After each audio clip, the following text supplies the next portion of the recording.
Poucos animais possuem uma relação tão especial com o ser humano quanto os lobos. Ao mesmo tempo que são pintados como vilões que atacam porquinhos inocentes e vovozinhas indefesas, foi a domesticação desses animais que permitiu o surgimento daqueles que hoje consideramos o melhor amigo do homem. Claro que estamos falando dos cachorros. Você sabia que um estudo da Universidade de Oxford chegou à conclusão que todos os cachorros que existem no mundo são descendentes de dois grupos de lobos que viviam na Europa há milhares de anos? Pois é, curioso, não é mesmo?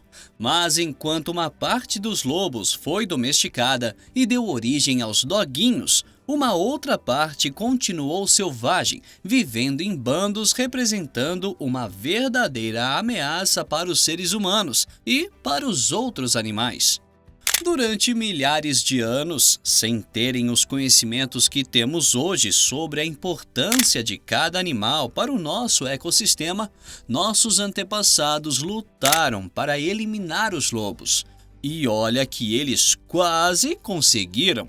Ao longo dos últimos anos, o animal praticamente desapareceu de algumas regiões, como no continente europeu, onde apenas alguns bandos viviam em regiões isoladas.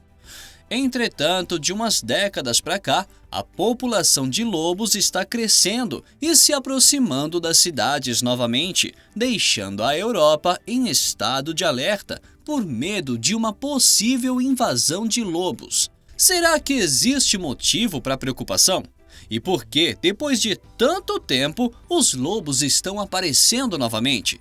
Fica aí que eu já te conto, mas antes, se inscreva no canal e ative as notificações para não perder nenhum vídeo inacreditável.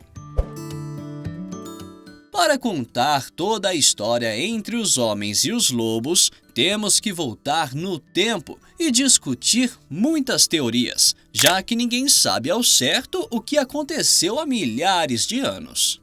Mas o fato é que existiam muitos lobos espalhados por todo o mundo. Como esses animais são extremamente resistentes e conseguem se adaptar a diferentes ambientes, a espécie conseguiu sobreviver e se espalhar pelo planeta. Segundo os pesquisadores, existem 3 espécies diferentes e muitas outras subespécies. Claro que cada espécie tem seu nome em latim, que é o nome científico, mas como aqui não é aula de biologia, vamos utilizar os nomes populares. Todos os lobos do mundo podem ser classificados como lobo vermelho, lobo cinzento ou lobo da Etiópia. E é possível encontrar lobos desde as frias regiões do Alasca até as áreas quentes no sul do planeta. Isso sem falar nos parentes agregados, que não são exatamente lobos, mas são considerados próximos, como o lobo-guará na América do Sul e os dingos da Austrália. Agora que já conhecemos a numerosa família dos lobos, vamos voltar a falar da Europa, onde os lobos foram caçados durante séculos até quase serem extintos. Se eu tivesse que apontar apenas um motivo para a redução dos lobos no continente europeu, eu diria o aumento da quantidade de pessoas vivendo na região.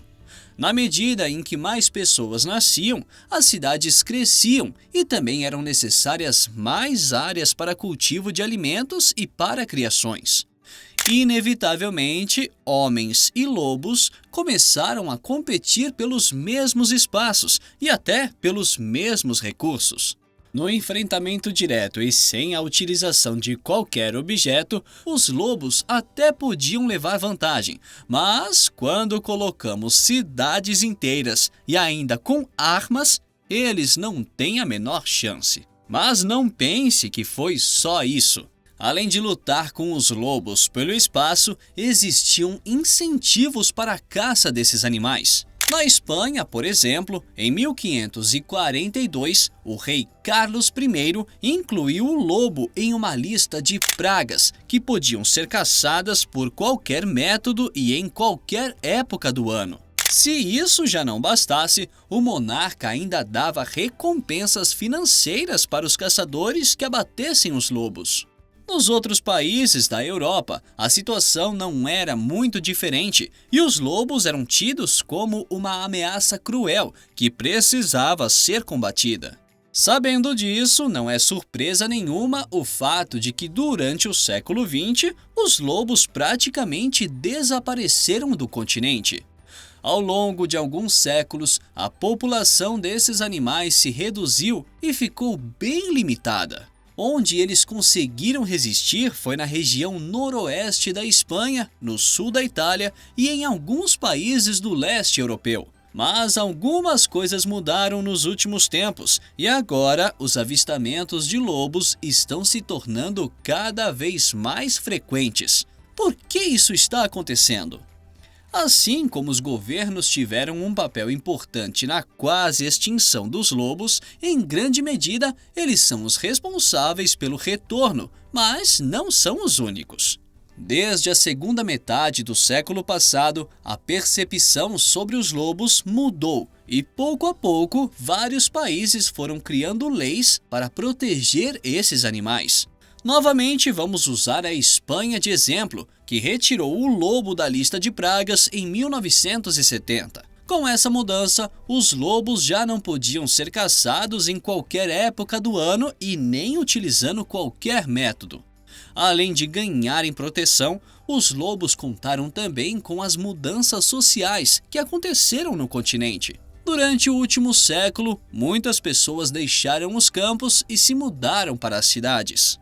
Hoje existem cidades na Espanha e na Itália, para citar apenas dois exemplos, que possuem apenas alguns moradores e estão praticamente abandonadas. Dá até para dizer que os lobos reconquistaram parte do território que haviam perdido e sem fazer nenhum esforço. Como o território de uma matilha pode variar entre 100 e 500 km², os lobos foram pouco a pouco ocupando mais espaços e também se beneficiaram, pois, com a saída dos humanos, houve aumento nos recursos disponíveis. Um belo exemplo de como eles estão se proliferando e ocupando cada vez mais espaço são os avistamentos que aconteceram recentemente. Em 2015, um lobo foi visto pela primeira vez em 150 anos. Segundo informaram, se tratava de um macho que tinha saído da Alemanha à procura de novo território. Os lobos também estão dando as caras mais para o norte do continente, mais precisamente na Noruega, onde o surgimento desses animais tem provocado sérios debates entre as populações rurais, que se sentem ameaçadas, e a população urbana, que defendem a preservação da espécie. Será que vai começar tudo outra vez? Bom, isso veremos daqui a pouco, porque ainda tenho que te contar do aumento de lobos na Romênia. A convivência dos seres humanos com esses animais sempre foi mais pacífica no país do Conde Drácula, talvez por conta da grande quantidade de montanhas e áreas disponíveis para as matilhas. Mesmo assim, houve um tempo em que o governo local considerou o animal um inimigo da população e muitos lobos foram mortos.